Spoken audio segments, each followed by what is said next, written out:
Hello. Thank you to the committee for organizing this. It's an amazing event. I'm happy to be here. My experience growing up female is kind of hilarious. When I asked if I could take ballet, I was told, no, hunter safety makes more sense. When asked if I could ride dirt bikes, I was told, you're a girl, girls don't ride dirt bikes. But I was able to help brand cows. I was able to dock sheep. I raced muscle cars down dirt roads. I learned to use a gun as a tool for hunting, and I matched my makeup to my prom dress. I'm Calamity Jane and Miss Wyoming, all put together in one fabulous package. However, one thing is certain in Wyoming, a woman's paycheck is going to be just as confusing as my gender role. Strong working women is not only a tradition in my family, but it is a Wyoming tradition on farms, ranches, and businesses across the state.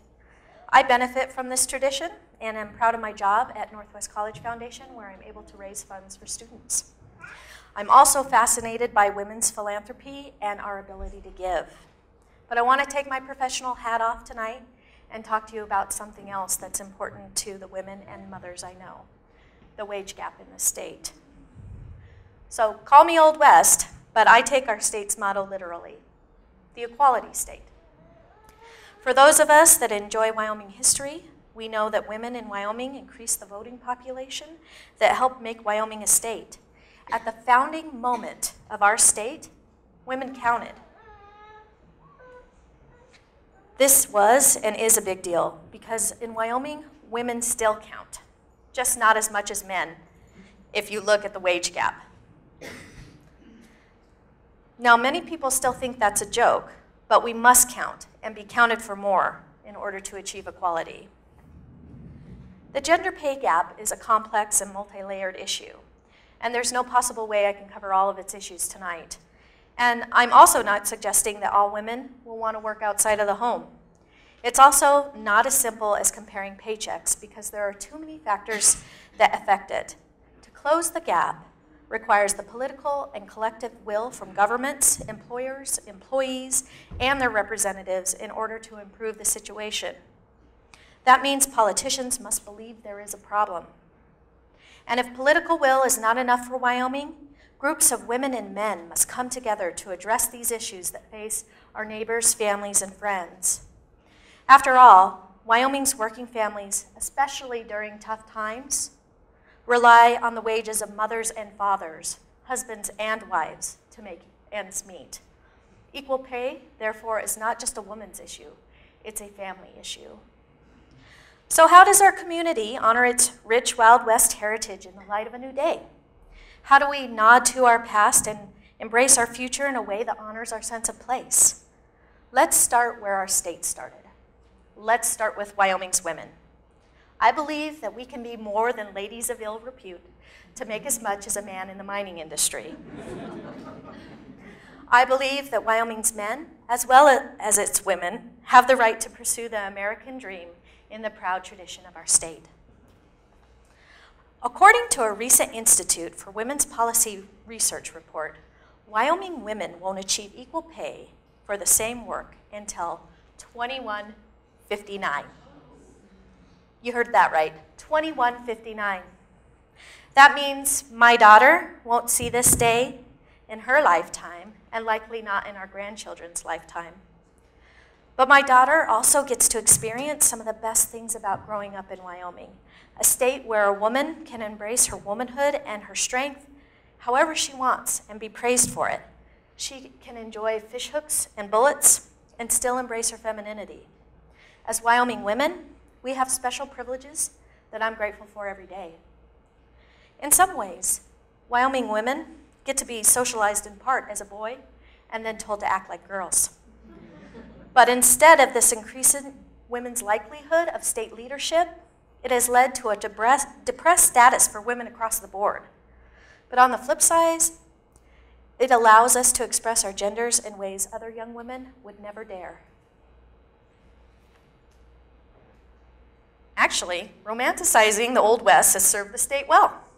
It brings millions of tourists, creates a rich narrative for our history, and sets a course for our future.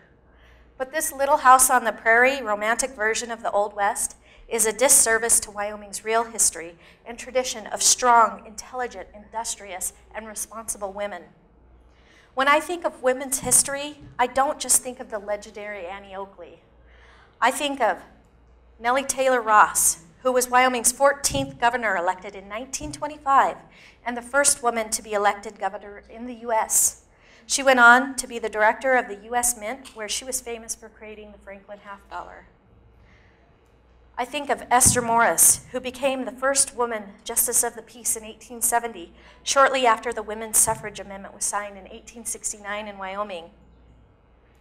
I think of my disabled grandmother, unmarried and pregnant in the 1940s, who went on to have a successful marriage, a job at a bakery, 3 other children, and be a leader in her community. These women were truly blazing a trail, not only for Wyoming women, but for women all over the United States. They were not just Hollywood depictions of the Wild West, not just helpless maidens in bonnets, but hardworking farm and ranch women who were absolutely essential to their family success.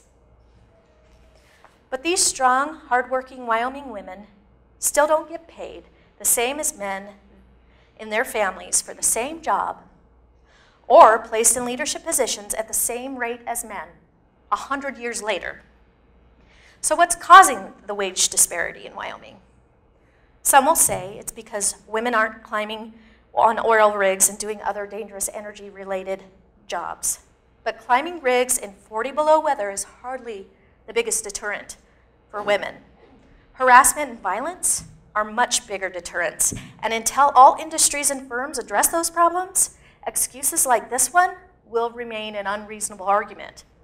A recent Washington Post poll found that 1 in 4 women has been sexually harassed at her work. What we need to be asking is, why would we tolerate hostile environments that keep our daughters and wives from succeeding in the workforce? According to the most recent survey conducted by the Wyoming Council for Women's Issues, one of the major causes of wage disparity is that women choose occupations that aren't as lucrative as science, technology, engineering, and math professions. Moreover, many women work part-time to balance family duties, and they may not have as much access to education. But the biggest cause of wage disparity in the state is that decision makers can't get on the same page. Some understand that there is a differential, but don't feel like it was caused intentionally. Some feel helpless in light of the fact that there are more men still likely to be employed in industrial jobs and more women in part-time jobs. And some just don't believe it really is happening at all. In addition, there's a powerful lobby in the state that's opposed to raising the minimum wage. But the bottom line is that there will only be 11 women in Wyoming's 60-member House of Representatives and just 1 woman in Wyoming's 30-member Senate.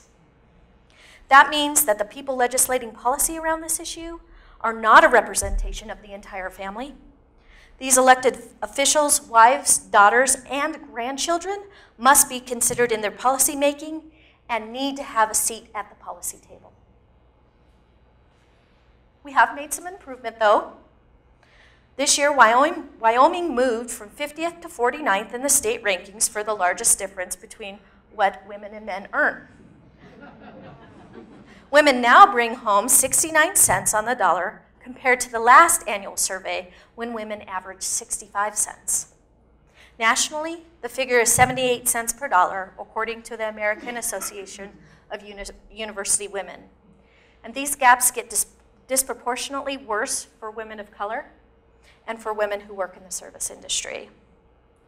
These numbers show that the persistence of the gender pay gap in Wyoming is preventing women from fulfilling their working potential. The Center for American Progress reports that the typical Wyoming woman will lose $678,000 over the course of her work life due to the wage gap. This lifetime effect also impacts retirement security and the ability of a woman and her family to make decisions regarding career changes, the pursuit of additional education and training, and to escape domestic violence. If we compress what we know to be impacting women's lower wages in Wyoming, it may look something like this. Don't be a woman of color. Always know ahead of time how to avoid domestic violence and/or poverty. Stay healthy, go to college, find a career that is lucrative, sometimes with disregard to passion. Pinpoint the perfect time to have children. Hope that won't affect peak earnings or retirement. Find quality childcare in a rural state, and balance home and family while being a good neighbor and a community leader. But don't ask for equal pay. There is another gaping hole in our county and possibly even in our state. There are very few civic engagement organizations that have the capacity to mobilize women on issues they care so deeply about. There are some amazing organizations working on the wage gap issue in Wyoming, including the Equality State Policy Center, Wyoming Women's Foundation, Wyoming Council on Women's Issues, and local affiliates of the American Association of University Women and the Seroptimists. But we need more capacity and infrastructure to organize a grassroots land swell on women's issues. To create a civic voice for women around the wage gap will take a whole lot of people power. But I'm game, if you are, to take our voices straight to decision makers on this issue. Women of the West, we have fortitude and true grit. We acknowledge our Old West culture while blazing a new trail for Wyoming's families' futures. Women will need more access to participate in making change. And this starts with each of us, women and men, making our voices heard to ask for more money for those who work minimum wage jobs, more negotiations on salaries for women, more employer transparency around salaries and pay, more access to quality, affordable family planning and medical care, more paid maternity and paternity leave, more access to quality, affordable childcare, more chances for healthy competition amongst girls, more opportunities for men to act as caregivers without putting their masculinity on the line, more incentives for industries and firms who are leading the way, more women in leadership, more women's voices heard and believed, more support for our family, friends, and neighbors. We must hold women up, give them opportunities to lead, give hard workers livable wages and workplace protections. It's not just research that shows we can achieve more long-term growth and stability when we close the gap. It's the Wyoming way, fair and square, and best for our families and our future. Let's stand with our strong Wyoming women and not leave her behind on payday. Thank you.